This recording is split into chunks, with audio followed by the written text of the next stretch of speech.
오늘 이 자리에 너무나 잘 나오셨습니다. 이 시간 말씀을 통해 우리에게 들려주실 하나님의 말씀에 귀 기울이며 하나님이 부어주실 은혜들을 기대하며 나아가는 복된 시간이 되시기를 바랍니다. 심리학 용어 중에 자기 객관화라는 개념이 있습니다. 이 용어는 자신을 주관적인 시선으로만 바라보는 것이 아니라 외부의 시선, 다시 말해 보다 객관적인 관점으로 자기를 인식하고 평가하는 심리적 경향을 뜻합니다. 쉽게 말하자면 나는 이런 사람이야 라고 주관적인 생각이나 자기 기준으로 자신을 평가하는 것이 아니라 타인의 시선이나 혹은 객관적인 기준을 통해 냉정하게 되돌아보는 태도라고 할 수 있습니다. 우리는 인생을 살아가면서 이 자기 객관화를 반드시 경험하고 실천해야 합니다. 내가 어떤 사람인지 면밀하게 되돌아보고 있는 그대로의 모습을 바라볼 줄 알아야 합니다. 그래야 건강한 자아상을 형성할 수 있습니다. 왜냐하면 자기 자신에 대해 나는 이 정도면 꽤 괜찮은 사람이야 라고 자기 만족에 빠져버리는 것만큼 위험한 일도 없기 때문입니다. 때로 우리는 자기 생각에만 갇혀서 본인은 나름 괜찮은 사람이라고 생각하지만 실제 모습은 그렇지 않은 경우들이 적지 않습니다.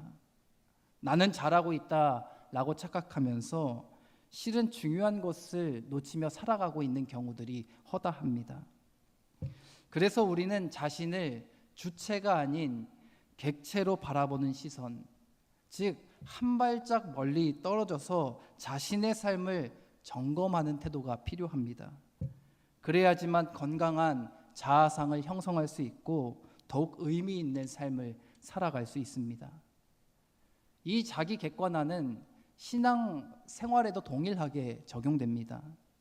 하나님이 기뻐하시는 건강한 신앙인이 되기 위해서는 우리는 반드시 자신의 신앙 상태를 돌아보는 태도가 필요합니다. 바로 객관적으로 돌아봐야 합니다. 왜냐하면 자기 만족에 빠진 신앙은 결코 건강할 수 없기 때문입니다.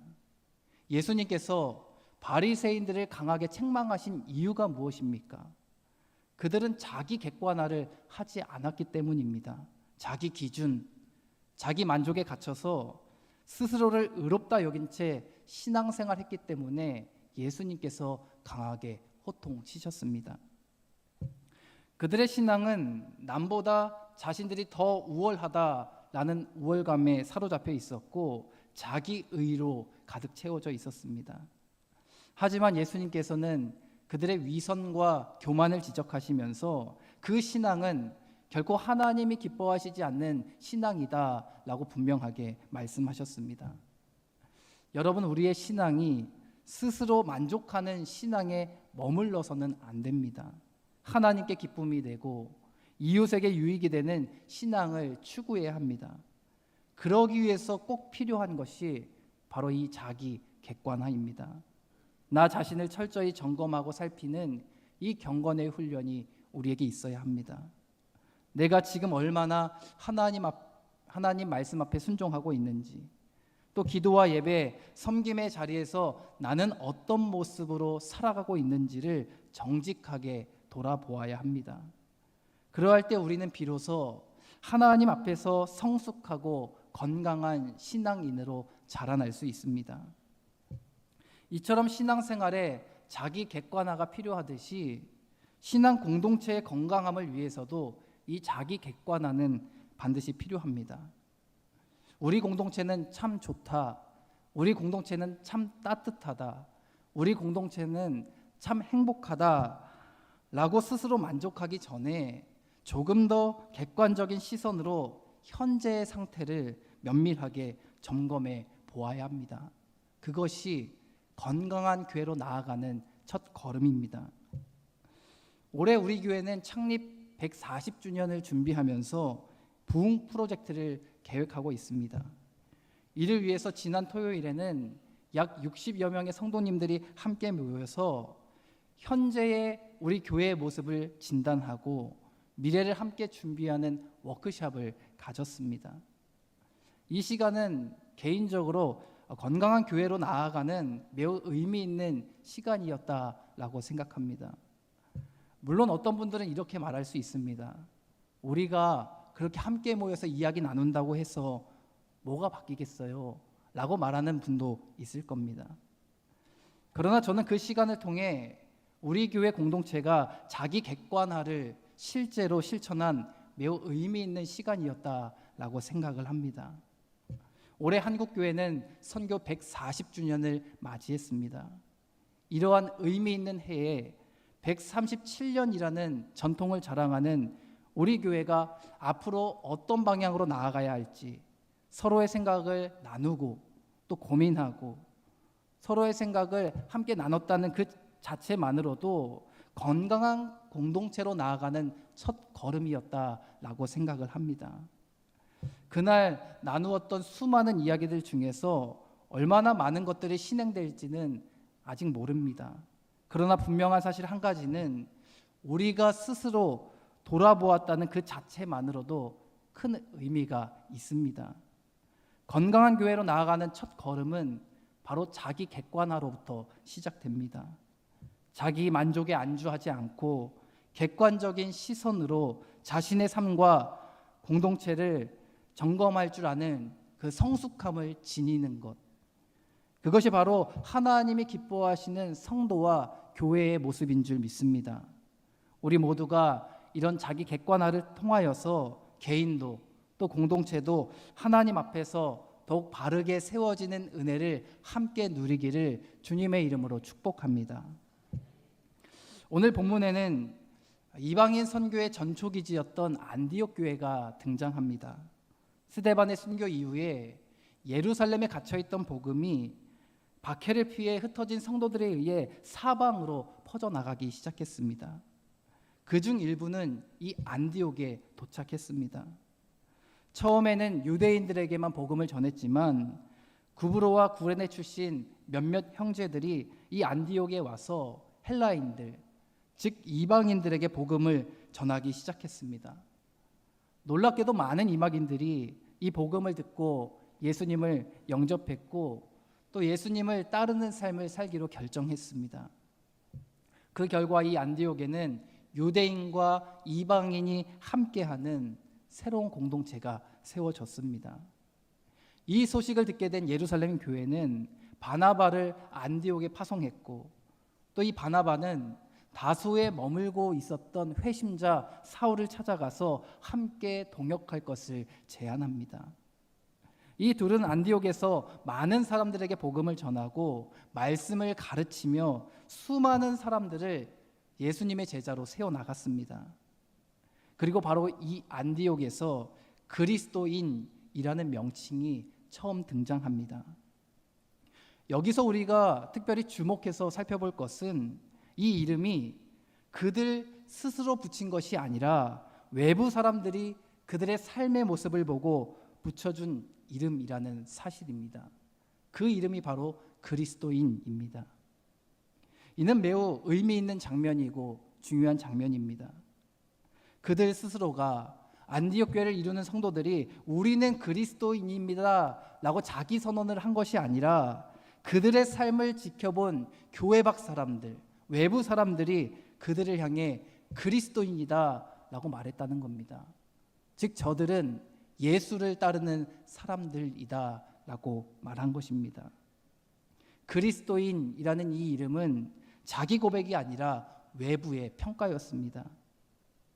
이 그리스도인이라는 이름에 담긴 의미가 무엇일까요? 이 단어는 문자 그대로 그리스도를 따르는 자, 그리스도께 속한 자를 뜻합니다. 그렇다면 왜 사람들이 이 안디옥 성도들을 바라보며 그렇게 불렀을까요? 그 이유는 그들의 삶이 무언가 달랐기 때문입니다. 삶을 살아가는 방식, 태도, 사용하는 언어, 행실이 달랐습니다. 무엇보다 그들의 모임의 목적이 달랐습니다. 그들은 함께 모일 때마다 뜨겁게 기도했고 또 말씀을 배우는 일에 열심을 냈고 하나님을 찬양하며 복음 전파하는 일에 최선을 다했습니다. 무엇보다 유대인과 이방인이 서로 품으며 아름다운 하나된 공동체를 이루어 나갔습니다. 이런 안디옥 교회의 모습은 세상의 눈에 분명히 무언가 달라 보였습니다. 그래서 이 안디옥 교회 공동체 안에는 그리스도의 향기가 뚜렷하게 배어 있었습니다. 외부 사람들이 봤을 때 이들의 모습은 참으로 아름다웠고 무엇인가 달라 보였습니다. 그래서 그들을 향해 그리스도인이다 라고 불렀을 때는 거기에는 그들을 향한 존경과 호의의 마음이 담겨져 있었던 것입니다. 그렇다면 오늘날은 어떻습니까? 오늘날 세상은 교회를 다니는 사람들을 향해 무엇이라고 부르고 있습니까? 기독교인이 아니라 때로는 개독교인이다 라며 부르며 조롱하곤 합니다. 물론 일부 이단 종교들의 극단적인 행위가 이 기독교의 이미지를 실추시켰지만 우리가 부인할 수 없는 것은 기성교회 안에도 세속화가 이루어지고 있고 이기적인 모습들이 나타나고 있다는 것입니다. 그래서 우리는 반드시 이 자기 객관화의 과정이 필요합니다. 내가 생각하는 나만 바라보는 것이 아니라 세상은 과연 우리를 어떻게 바라보고 있는가? 우리 공동체가 스스로 좋다고 여기는 공동체가 아니라 세상의 눈에는 어떻게 비춰지고 있는 공동체인가를 돌아봐야 합니다. 한국선교 140주년을 맞이한 이때에 우리는 과거의 부흥과 전통에 안주할 것이 아니라 지금 우리의 모습이 하나님 앞에서 그리고 세상 앞에서 어떠한지를 냉철하게 돌아보아야 합니다. 객관적인 시선을 가지고 우리의 현실을 직시할 때에만 우리는 다시 건강한 교회로 또 신실한 공동체로 회복될 수 있습니다. 이제 우리는 한 걸음 더 나아가서 한국교회 전체를 바라보는 것을 넘어 우리 아현교회의 모습을 객관적으로 살펴보아야 합니다. 오늘날 우리 아현교회는 어떤 공동체입니까? 지역 주민들은 우리 교회를 바라보면서 어떻게 평가하고 있을까요? 세상은 우리 교회를 바라보면서 어떤 시선으로 바라보고 있을까요? 물론 우리 스스로가 우리 교회는 선한 사마리아인의 정신을 구현하는 교회입니다 라고 말하는 것 중요합니다. 왜냐하면 그것이 정체성이니까요. 그러나 그보다 더 중요한 것은 지역사회가 과연 우리를 그렇게 평가해주고 있는가라는 부분입니다. 안디옥 교회 성도들이 스스로 그리스도인이라고 주장하지 않았지만 그들의 삶을 본 외부인들이 그렇게 그들을 불러주었듯이 우리 역시 세상 사람들이 자연스럽게 인정해주는 그런 믿음의 공동체가 되어야 합니다. 아현교회는 정말 선한 사마리아인의 정신을 구현해내는 교회야. 그 교회는 지역의 소외된 이웃들을 가장 먼저 찾아가 돕는 교회야. 그 교회는 말이 아니라 행동으로 사랑을 실천하는 교회야. 이런 소리를 들어야 하지 않겠습니까? 이런 평가는 교회 안에서 스스로 만들어내는 것이 아니라 교회 밖 사람들이 교회에 실천하는 그 모습을 통해 느끼고 인정해 줄 때에만 얻을 수 있는 것입니다. 우리가 아무리 모여서 우리는 건강한 공동체다, 우리는 섬기는 공동체다 라고 외친다 해도 세상이 그렇게 느끼지 못한다면 여전히 우리의 모습에는 부족한 모습이 많다는 것을 겸허히 인정해야 합니다. 진정한 교회 평가는 외부의 시선 속에 있습니다. 그리고 그 외부의 시선은 우리가 어떻게 살아가는가, 무엇을 말하며 무엇을 실천하는가에 따라 달라질 수 있습니다. 여러분, 우리 아현교회는 말씀 중심의 교회입니까? 우리 교회는 정말 뜨겁게 기도하는 교회입니까? 우리 교회는 나눔과 섬김이 풍성히 넘쳐나는 교회입니까? 우리는 정말 이웃에게 희망이 되어주는 그런 교회입니까? 이 질문들 앞에서 우리는 정직하게 우리 자신을 돌아보아야 합니다. 자기 객관화는 건강한 신앙, 건강한 공동체로 나아가는 첫 출발점입니다. 사랑하는 성도 여러분, 우리는 지금 어디쯤 와 있습니까? 우리는 정말 예수님을 따르는 사람들처럼 살아가고 있습니까? 우리 교회는 정말 예수님의 사랑을 세상에 드러내는 공동체로 평가받고 있습니까? 이 질문을 회피하지 마십시오. 함께 고민하고 함께 기도하고 함께 변화해 나가야 합니다.